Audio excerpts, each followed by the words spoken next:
Hi, welcome to Tamil health kitchen.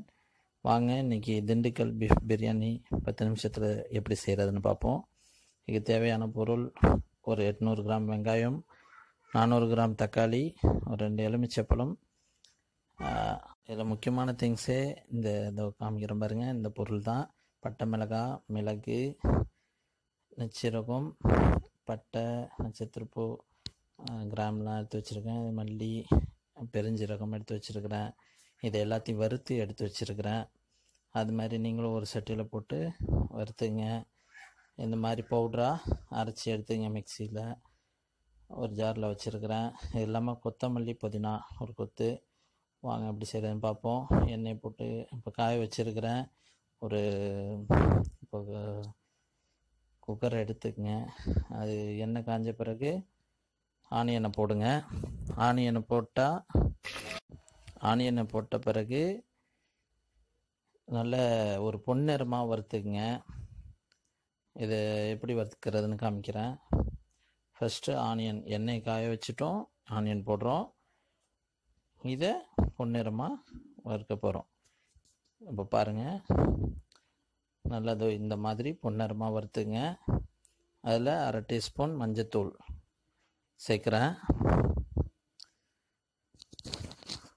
இப்படி கலந்துங்க, mix பண்ணிங்க. நல்லா மஞ்சத்தூளில் எந்த பொருள் போட்டாலும் நல்லா அதை மிக்ஸ் பண்ணிங்க. நல்லா அந்த பச்சை ஸ்மெல்லு, அந்த பவுடர் ஸ்மெல் போகிற வரைக்கும்.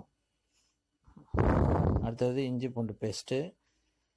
1 கிலோ கறிக்கு அதிகபட்சமாக 3 டீஸ்பூன் இஞ்சி பூண்டு பேஸ்ட் எடுத்துங்க. கறின்றதுனால, பீஃப்ன்றதுனால எப்பொழுதுமே இஞ்சி கொஞ்சம் சரிக்கு சமமாக எடுத்துங்க. இது ஒரு 50 கிராம் எடுத்துக்கிட்டிங்கன்னா அது ஒரு 50 கிராம் எடுத்துங்க. நல்லா போட்டு இதுலேயும் நல்லா பச்சை ஸ்மெல் போகிற மாதிரி இது மாதிரி நல்லா மிக்ஸ் பண்ணிக்கங்க. அது நல்லா கிண்டிக்கிங்க. சிம்மு வந்து இப்போதைக்கு அடுத்ததுக்கு கருவேப்பிலை போடுறோம். லோ ஃப்ளேம்லேயே வச்சு செய்யுங்க. நல்லா அந்த பச்சை ஸ்மெல்லாம் போகிற மாதிரி. அடுத்தது தக்காளி போட்டுங்க. நல்லா தக்காளி போட்டப்போ எந்த ஒரு நான்வெஜ் செஞ்சாலும் தக்காளி போட்டோம்னா அது கூட சேர்த்து உப்பு போடுறது அதை இன்னும் சீக்கிரம் நல்லா வேக வைக்கும். உடனே எண்ணெயும் அதிகம் நல்லா பிரித்து எடுத்து காட்டும். பாருங்கள் உங்களுக்கு காட்டுறேன். உப்பு 2 டீஸ்பூன் போட்டுட்டோம். இதை நல்லா கிண்டிக்கிங்க. கிண்டிட்டு லோ ஃப்ளேம்லேயே வச்சு செய்யுங்க. பாருங்கள் தக்காளி எவ்வளோ மசிஞ்சு வந்திருக்குன்னு. அதுக்கப்புறம் புதினா, மல்லித்தலையை நம்ம ஒரு கொத்து போடுறோம். ஒரு கைப்பிடி நிறைய போட்டோம்.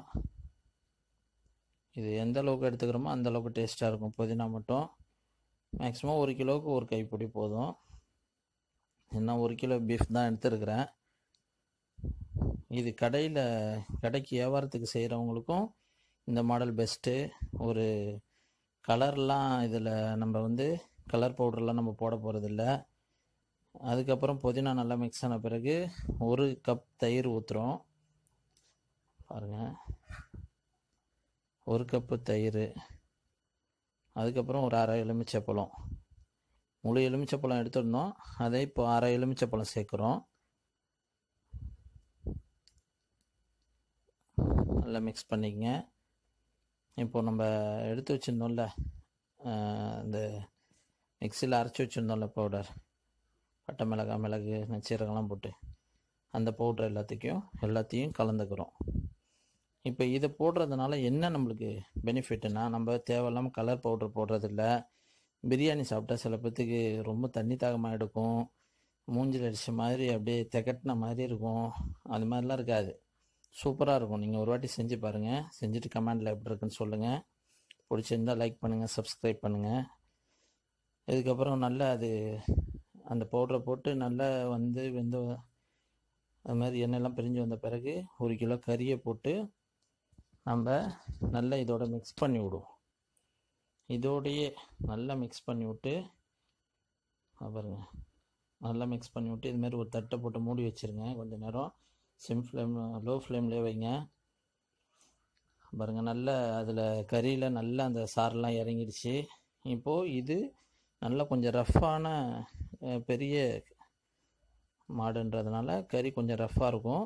அதனால் தண்ணி ஊற்றி ஒரு எல்லோரும் சொல்லுவாங்க 10 விசில் வைங்க அப்படின்னு சொல்லுவாங்க.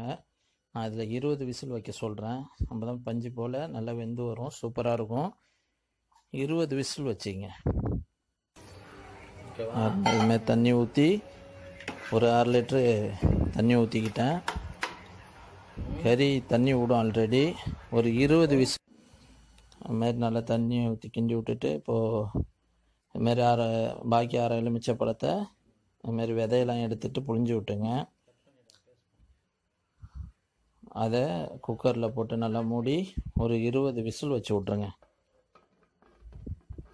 பாருங்கள், இது வரைக்கும் நம்ம எந்த ஒரு கலர் பவுடரும் போடல, வேறு எந்த ஒரு காரத்தூள் மிளகாத்தூள் எதுவுமே சேர்க்கல. மிளகாலாம் போடல, முக்கியமாக பச்சை மிளகாலாம். சிம்பிளாக வெங்காயம் தக்காளி போட்டோம், மஞ்சத்தூள் போட்டோம். அங்கே பாருங்கள் கறி எப்படி வெந்து வந்திருக்குன்னு நல்லா எடுத்து காமிக்கிறேன். பாருங்கள் 20 விசில் வச்ச பிறகு கறி பஞ்சு போல் வெந்துருச்சு. நல்லா அரிசி ஊற வச்சு இது மாதிரி உலர வச்சிங்க. இப்போது அந்த கிரேவி அப்படியே இன்னொரு குண்டானில் ஷிஃப்ட்டு பண்ணுறேன். எப்பொழுதும் பிரியாணி போட்டிங்கன்னா தம் பிரியாணி போடுங்க.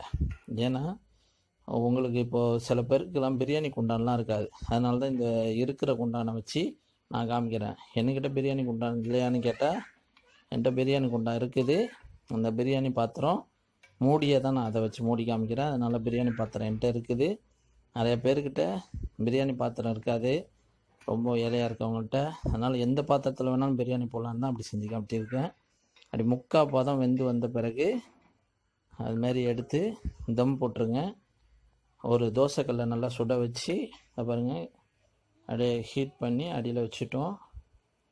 தம் பண்ணி வந்ததை எடுத்து காமிக்கிறேன். பாருங்கள் எப்படி இருக்குன்னு, பிரியாணி எவ்வளோ சூப்பராக இருக்குன்னு பாருங்கள். எவ்வளோ சூப்பராக இருக்குன்னு. கண்டிப்பாக லைக் பண்ணுங்கள், ஷேர் பண்ணுங்கள், கமெண்ட் பண்ணுங்கள், சப்ஸ்கிரைப் பண்ண மறக்காதீங்க. ஹாய், வணக்கம். என் வீடியோ பார்த்ததுக்கு தேங்க்ஸ். இன்றைக்கி ஒரு ஹெல்த் டிப்ஸ் சொல்கிறேன், கேளுங்க. வறட்டு இருமலுக்கு நீங்கள் என்னென்னமோ ட்ரீட்மெண்ட் பண்ணியிருப்பீங்க. நான் சொல்கிறத இப்போ நல்லா கேளுங்க. 50 கிராம் நெய், 25 கிராம் மிளகுத்தூள், இந்த ரெண்டுத்தையும் நல்லா ஹீட் பண்ணி அதை மிக்ஸ் பண்ணிங்க. அந்த உருகி வர அந்த நெய்யில் நாக்கால் டேஸ்ட் பண்ணிக்கிட்டே அந்த 50 கிராமும் தீர்ற அளவுக்கு சாப்பிடுங்க. ரொம்ப வறட்டு இருமல் உள்ளவங்க உடனே அது கிளியர் ஆனதை பார்ப்பீங்க. நீங்கள் அதை துளி துளியாக நாக்கில் டேஸ்ட் பண்ணும் போது தான் அது முழுசாக அது தீர்ற வரைக்கும் அப்படியே டேஸ்ட் பண்ணி சாப்பிடுங்க. அது ஃபுல்லாக கிளியர் அந்த நிமிஷமே ஆனதை பார்ப்பீங்க. வீடியோ பார்த்ததுக்கு தேங்க்ஸுங்க. கண்டிப்பாக சப்ஸ்கிரைப் பண்ண மறக்க.